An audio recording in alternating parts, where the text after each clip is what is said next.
बदलापूर येथील एका pre primary स्कूलमध्ये शिकणाऱ्या विद्यार्थिनीसोबत स्कूल व्हॅननी ती घरी जात असताना चुकीचे प्रकार तिच्यासोबत काही घडले. मग तिच्या आई-वडिलांनी तक्रार दिल्यानंतर संबंधित व्यक्तीवर पोलीस प्रशासनाद्वारा कारवाई देखील त्या ठिकाणी करण्यात आली. त्याला अटक करण्यात आली.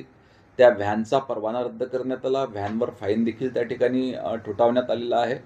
परंतु शाळेवर कार्यवाही करायची झाल्यास अजूनपर्यंत प्री प्रायमरी स्कूल ह्या शासनाच्या अखत्यारीत असण्यासंदर्भात त्या ठिकाणी काही प्रोव्हिजन्स नव्हत्या.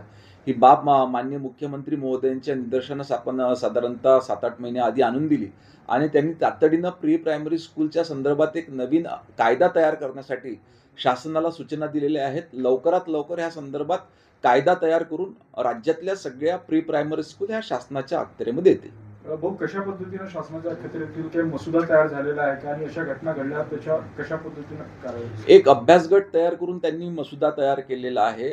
शाळेची नियमावली कशी असावी, त्या ठिकाणी काय सुविधा असावी आणि त्यातलं देखरेख आणि त्याच पद्धतीनं त्या ठिकाणी मॅनपॉवर कशा पद्धतीनं कार्यरत असावं, अशा काही गाईडलाईन्स त्या ठिकाणी देण्यात आलेल्या आहे. लवकरच हा कायद्याचं प्रारूप पूर्ण तयार झाल्यानंतर याला विधिमंडळाची मान्यता घेण्यात येईल.